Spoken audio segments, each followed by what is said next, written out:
Okay, so we're back with the podcast. We're pleased to be joined right now by a renowned hypnotist. He's been on The Tonight Show, Fox Sports, MTV, BET, Playboy TV, VH1, NBC, Mr. Justin Tranz. How you doing, Justin? I'm fabulous, just like you. Thank you for having me. Well, you know what? It's a friend of mine I've known for years now, and the first time I saw a video of you, this is about 7 to 8 years ago, maybe even more, and you were at a high school, and somebody was showing me, it was during probably senior night or something, I don't know, and I said, I want him on our at our camp. And I went to Purvis Short, who was with the Players Association in our camp, the 100 top players in the country, basketball players.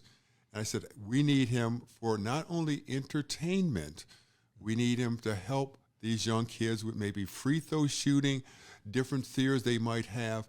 And you came and you did a tremendous job. And I'll go through what you've done. But tell us some of the athletes you have worked with just understanding their mindset more than anything else like that.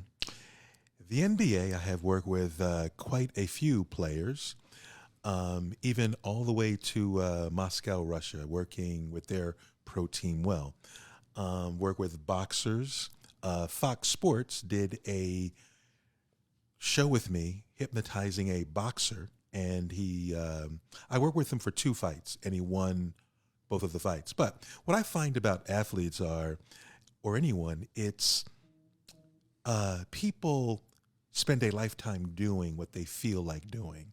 So with athletes, I change the way they feel. I change their emotional software. So I get them to feel different about the situation. I don't change how they think. I change how they feel. Because I believe that people do not think their way through life. They do things by how they feel. Anja Mailu, if I said her name wrong, I'm sorry, said something basically that people will forget what you did, what you said, but people will always remember how you made them feel. So what I do with athletes and people for smoking, weight loss, I change the way they feel about the situation. That's what it's all about, really. Well, you know, you're talking about mindset, but as what you did when you came to the camp, this is the top 100 basketball players in the country would come to University of Virginia, and we'd have a lecture, the first, not only lecture, but introduction of about the camp with the parents and the kids being there. We took about 10 kids up to the stage with you, and you told people right away, everybody can't be hypnotized right now. But I'm sure I can get quite a few of these kids to fall under my my voice and my will. And out of 10, 6 of them were gone. We're really gone, yeah. And then you had quite a few parents that were watching everything became under your spell also. Yeah. They were standing up and not moving and staring right away. And then we had to get somebody to help sit them down. Yes. But you know something, my question to you is, why are some people able to come under your spell or anybody's spell that does hypnosis, and why some aren't able to come under your? What really stops hypnosis is this: fear. That's what really stops it, because everyone is hypnotizable is because everyone is suggestible. If you weren't suggestible, you couldn't learn. So what really stops hypnosis in people that can't be is their fear of hypnosis. Once they don't have any fear, then you can actually work with them. I'll go like this. 50% of us are naturals at hypnosis, go in real easy. The other 50% just take more time and getting over their fears. So it's fear that holds them back more so. So is it something where you have to bring their anxiety level down so they don't have any resistance With to some people, yes. Oh, I see. With some people, yes. Because, you know, something, it was very entertaining. Yeah, the kids acting like they were fish. And this wasn't fake. It wasn't fake, because when he brought them back, they didn't know what had happened, and they didn't even know they had been asleep. They feel like they're like a loss of time? Oh, yes, definitely lots of time. Time distortion, it's called. So then they might they might be in hypnosis, let's say for 5 minutes, but they think, no, excuse me, they may be in hypnosis for like 30 minutes, Oh, okay. but they might feel like it was only a minute or so. Oh, okay. You see? So yeah, time distortion, that's called. Mm. You know, when we come to that, when you're working with us, let's say, because you said fear sometimes restricts their Yes. ability to be hypnotized. Yes, fear. Okay, but free throw shooting, let's say a guy is terrified of going to the line, Yes. the foul line. Okay, and you said fear sometimes restricts him from being hypnotized. Well, how would you overcome that for a player that is afraid to go to the foul line? And maybe when you work with him, he feels good, but then when he gets in front of 20,000 people, the fear breaks down the wall. Sure. Well, the way that I would actually work with a person that has a fear of actually going to the line and nervous like that is I would get him to actually visualize doing it perfectly right. Because I would say, well, I would ask him, first of all, have you always had this problem? Because there probably was a time where that he could really do it well. Oh, for sure. There was a time. So then I would take him back to that time, him or her, back to that time when they were really doing it well, and get them to feel how they felt when they were doing it very well. And I would get them hooked up back into that feeling of how it felt when they did it well. Because I look at the pros, they wouldn't be there if they hadn't done it well at some point in their life, right? So we go back to that time when they really did. And in hypnosis, I get them to visualize and go back in time and to feel all those feelings, and we play it over and over and over again until they become really comfortable with it, and then they can shoot again. So you talk about repetition. Repetition of seeing a vision. That's right.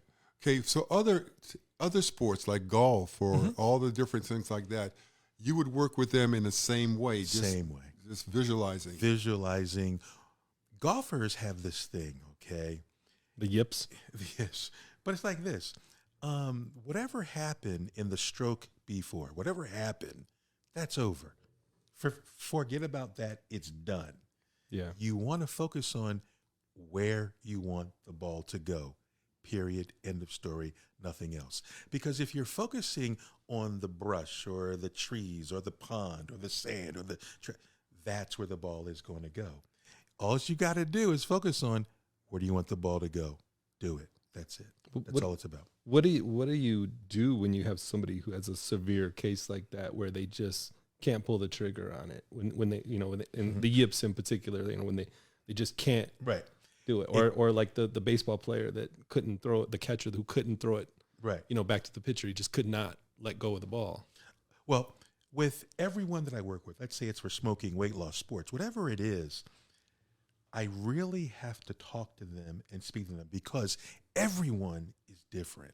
So there isn't one size fits all. Yeah. But the basics is I sit them down and I chat with them, I talk to them, I find out what they think, how they think on a few things, but I still go back to getting them to visualize doing what it is they want.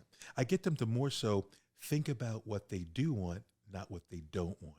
Right, I see. What you expect has a powerful tendency to be realized, and that's what I get them to focus on. What do you want? Do not focus on the negative. Focus on the positive.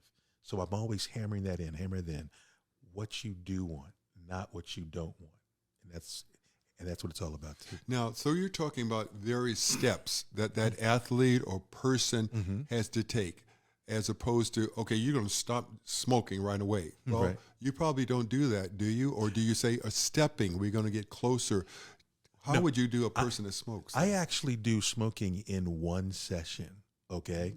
One session, yes. I actually take people back to, or hypnotize them and regress them back to the time when they first started smoking, their first one ever. And 99.9 of people that smoke started smoking when they were a kid. You see, adults don't smoke, children smoke. So the whole point that I'm making is I asked them this. If you could actually, would you ever have started smoking when you were, though, an adult? And they go, no, of course not. But as a child, they did not know any better, and they wanted to fit in with their friends and their pals and to feel grown and mature. So then, children smoke, adults don't smoke. If that made sense. Does that make sense? We understand what you're saying. Yeah. So, with the drinking, can you help them with people that have an alcoholic problem? Yes, I can. And also drugs, too. There's my best case I can actually tell you about. There was a young lady that actually came to my show in Vegas maybe 15 years ago or more, whatever. And I don't know like who she was or whatever, but she came to the show and I guess left and everything. Well, like 10 years later or so, her mother contacted me and said to me, my daughter was at the show. Myself, my daughter, and my sister were there. And my daughter has a crack problem, a cocaine crack problem. And she's been addicted to this for like 15, 20 years or so, okay? And when we got to the show, I never expected her to actually go on stage, but she did. And we even have the videotape of you hypnotizing her, and she's doing all these crazy things. She has been in all the rehabs, and this now we spent tens of thousands of dollars on her. Nothing has helped her. We think that this could be it. You can probably help her because you got her to do all these crazy things. Well, I went to their home. Where was it? In Ohio. Ohio. Yeah, Ohio. Went there, right? And I told them that I needed to work with her for 10 days, 10 days straight. And I did. She is now, substance free for probably, now it's probably been 12 years or whatever. I might be actually getting the numbers wrong, but she's, substance free for 12 years. But she did have a relapse once. Maybe about 6 months in, she had this relapse. And she calls me and says, Justin, I had some crack. And I went, why? You're doing so well. It's been 6 months or so. And she says, because I called up the dealer because I remembered that he owed me $100 that I never got my crack. So I called him up and I said to him, I want my $100 back. And he said, no, but I'll give you product. So I said, okay. And so I smoked it. Now I feel better. And she hasn't smoked since. Okay. So, I mean, that's very interesting, but that's what happened. Yeah. And she's been, free. 12 years or more now, probably. So tell me this, since you're not doing shows here in Las Vegas, you would like to start doing shows again. Sure. Definitely. How do you get clients right now or people coming to you? For me, word of mouth. I have so many people that recommend folks to me, because I've been on so many shows and this and that, and just people in the industry know me. And I also teach hypnosis all over the world. Yeah. So I've got, thousands and thousands of students worldwide. And so I'm always getting people to refer people to me all the time. So that's how it works for me. Well, referrals. T.O., let me tell you this. One time a friend of mine, a young lady, wanted Justin to hypnotize her. It was send her back in a past life. You remember that? I remember, yes. I do. And he took her back, way back. She was like in a prison. Yeah. A prison. And she was crying, and she was skinny, and clothes were dirty. I mean, I'm serious. Yeah. I mean, it was almost like going back in the past life. Now, do I believe in the past life? I kind of. Yeah. Because, what do they say? Matter is neither created nor destroyed. It changes form. Energy, yeah. Energy. Yeah. So she went through, and she was crying and saying she was like in prison and like I don't remember what it was, but it was fascinating. And I know that she wasn't faking.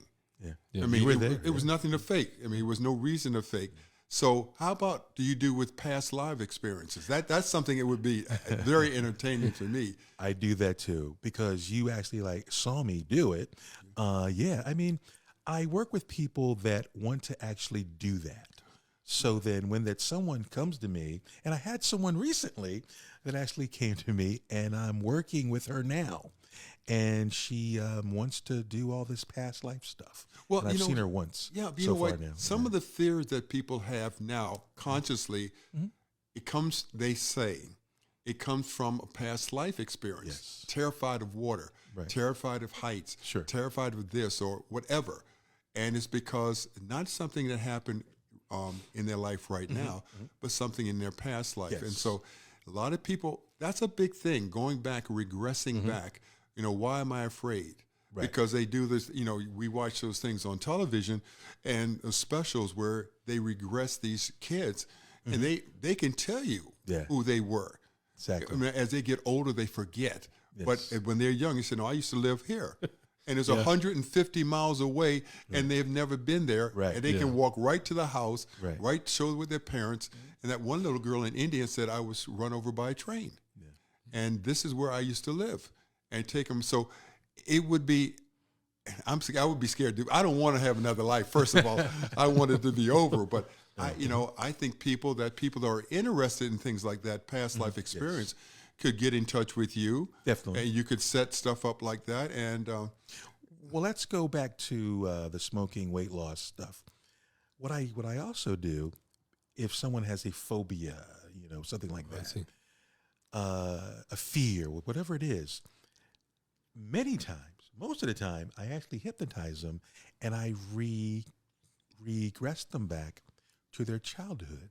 Let's say that someone has a fear of spiders and they don't know why they've got this crazy fear about spiders. Well, I had a woman in Scotland. I was over there and I hypnotized her for a spider fear. And I'm asking her, well, like, why do you feel this way?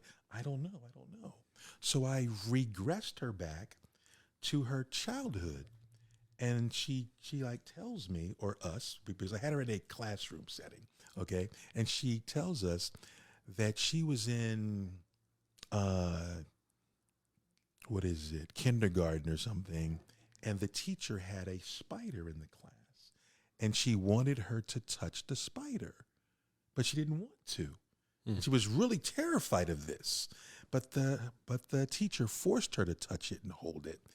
And that's what happened. So when I brought her out of hypnosis, when she understood that that's what it was, she had no more fear of spiders. So when the people have some kind of a problem, an issue, I hypnotize them to go back to when it all started. Because every incident, every fear that you have, every incident, every issue you've got has a start date on it, a start date.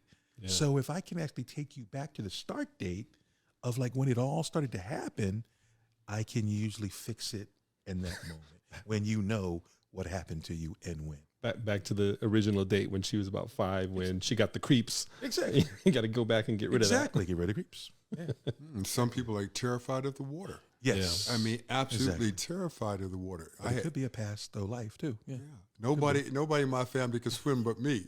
And I just had a dream I could swim. That's a true story. In my dream, and same thing like hypnosis. Yes. Because in my dream, I saw myself swimming, and from that point I could swim. Now, there's a theory now. Tell me what you think about this. We already know how to swim, but we have forgotten how to swim. Okay. And then when we see ourselves doing something, now we remember that we could swim. I believe in that, yes. So it's the same thing in a lot of things in life, like public speaking. Could you help people with public speaking? That's one of the greatest fears people exactly. have. That is one public of the greatest public speaking. And how would you go about helping that person?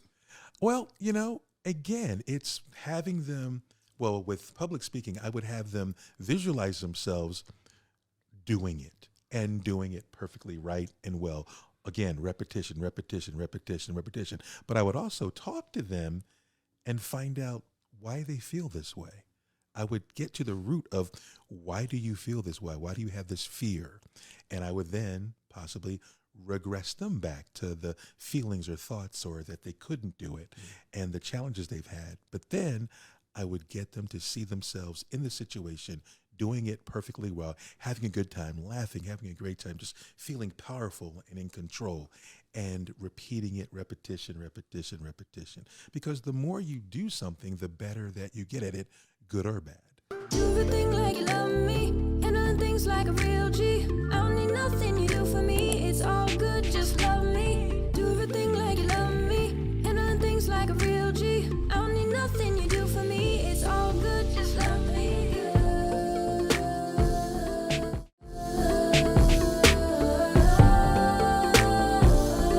Just love me.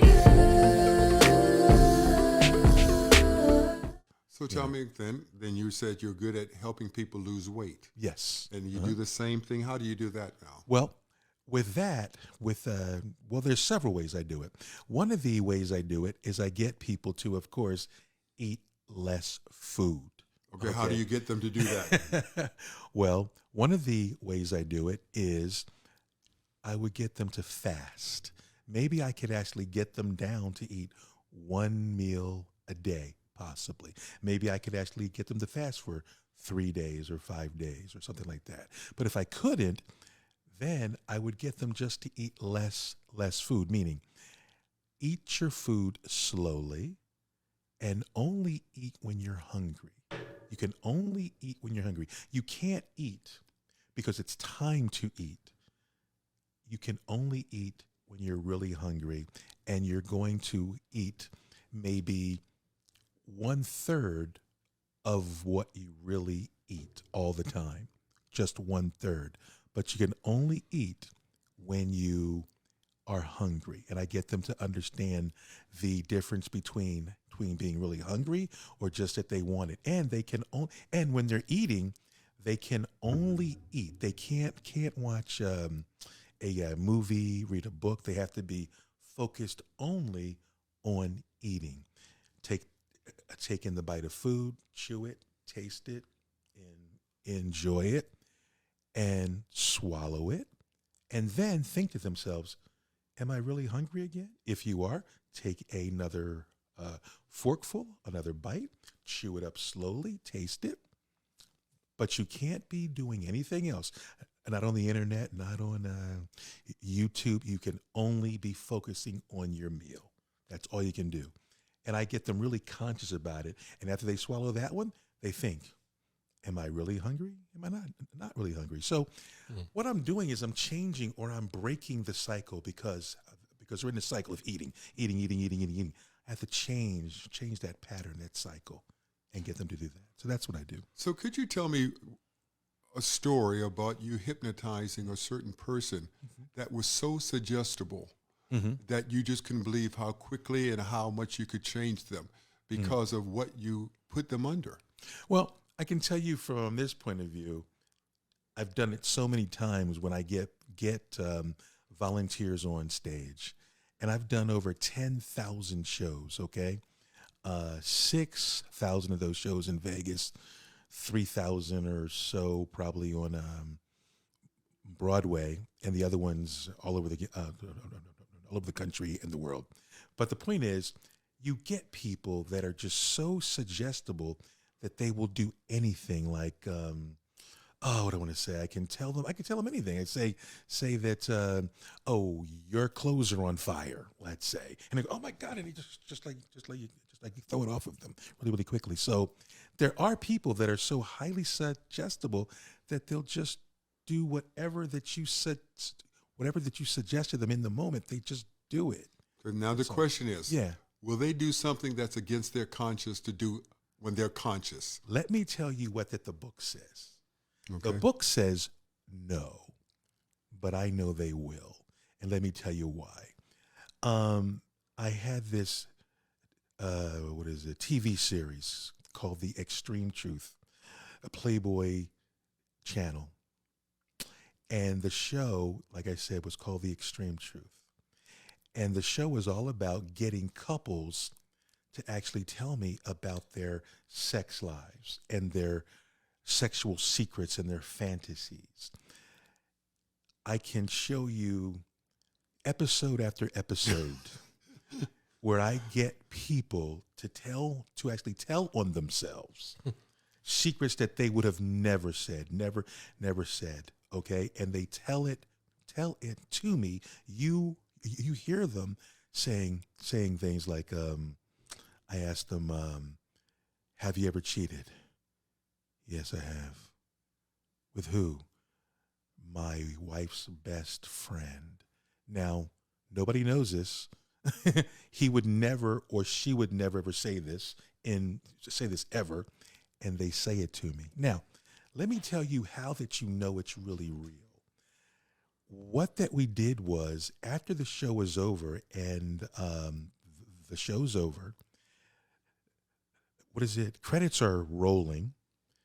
We are still rolling, and you're watching me bring them out of hypnosis. And, okay? And you hear the people saying, I can't believe I said that. It was like a big hug. I just felt so comfortable with everything that you asked me. I could not tell you the truth about myself. I didn't want to tell you, but I just felt compelled. And you see them saying this as they're coming out of trance, and I'm saying to them, how was that? How did you feel? Oh my God, that was incredible. But I can't believe I said the things I said, because when I was coming here and when I knew I was going to be on the show, I said, this ain't going to work. This is stupid. This guy is never going to hypnotize me. That's what I knew. And now that I'm here, would you please not air this? I cannot let my wife hear this or my friends hear this. And oh my God, it's going to hurt me, So yes. So that's my answer. Well, T.O. and I was talking this morning Yes. about, I think it was 60 Minutes or whatever. They were trying which was the CIA or the FBI or the whatever, trying to hypnotize and get assassins Yes. to try to do their duty without knowing they did it. Yes. This is just average citizens. And they did on that one show. The guy thought he had live ammunition, and he tried to shoot the people. And when they brought him out, he didn't even know what they were talking about. It can be done. Yeah, it can be done. It can be done. Even though that there are people that say that you can't get people to do something against their morals and their values and their will. Well, let me ask you this. Has anyone ever gotten you, T.O., or have you ever gotten someone to do something that they didn't want to do? Oh yeah. That's everybody has it all over and over again. Exactly. So my question is, did you hypnotize them first? No. Exactly. So if we can actually manipulate people to actually do things that they don't want to do, wait a minute, we can't do it with hypnosis? Right. Follow my point? Yeah. Yeah. I see what you're saying. Yeah. That's what I'm saying. You know something I'm thinking about when you're talking about that? How many pitchers could use you? How many batters could use you? Yes. Because a pitcher, when what T.O. was saying, when he gets the yips or he can't throw a strike anymore, Yeah.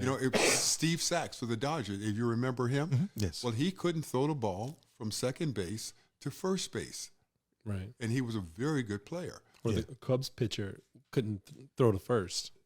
He had wild pitches all over. Great pitcher, but the guy could have a mile lead off of first base, and he's not going to throw it because he threw too many times that it went awry, and he just was I guess terrified of it. And probably because he's thinking about it and he's seeing negative visions in his mind. But it's very difficult, Justin, to get those visions out of your mind when fear plus the bad vision is there. And that's my job to Chip away actually at that. erase those fears. Fears, take them out. Here's a story.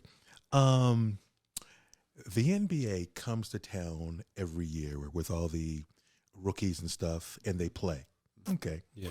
So there was a rookie that I had met at the rookie transition program for the NBA. Okay. And I had, I work with all these players and players, and I did a show for them, and that went fine. And I usually hand them all my card and everything like that.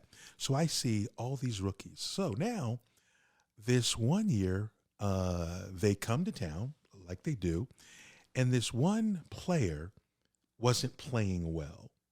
And he remembered that I lived in Vegas, and he had my card, and he calls me out of the blue.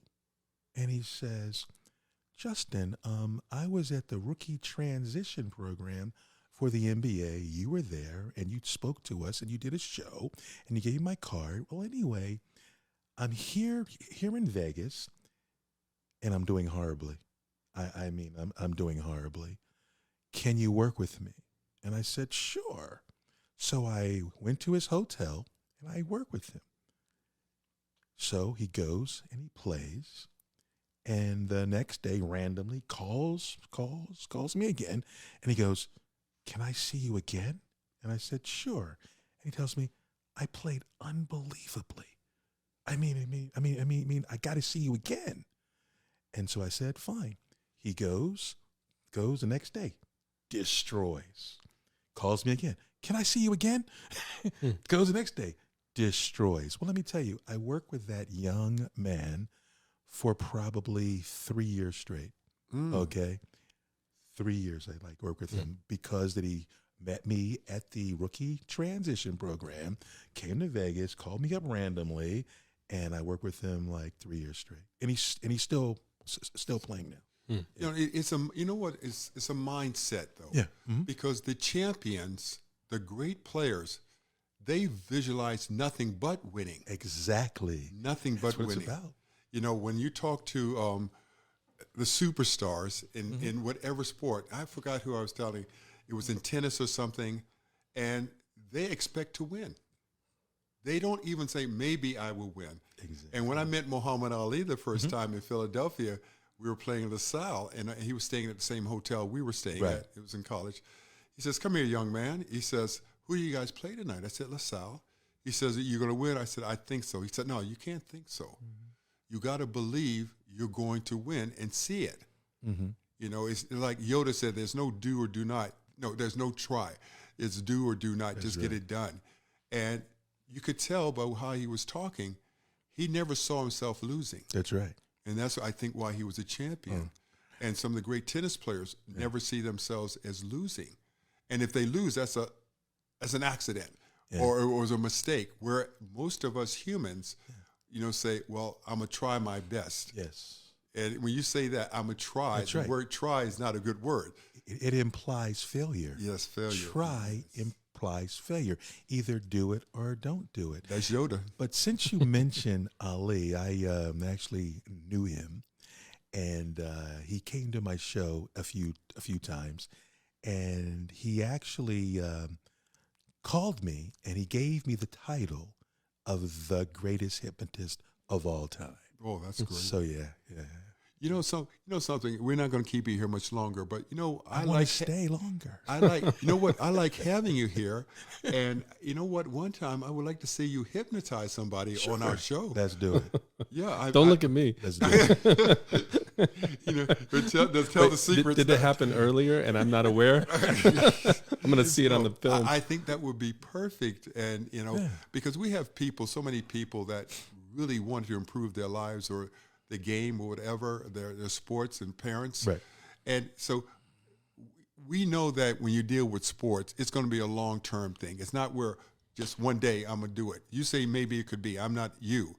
But most of the time, as you said, it's after repetition. Sure. It's trying to get them to visualize something perfect. Now, I have another question for you. Now, you have a lot of people that have anxiety in love life. Because they visualize failure. That's right. Because I watch all these different shows. Could you help those people, those men? I have done it many times, yes. I've had people, when the people used to watch my series on the Playboy channel, Extreme Truth, I would get all kinds of couples calling me for all kinds of help.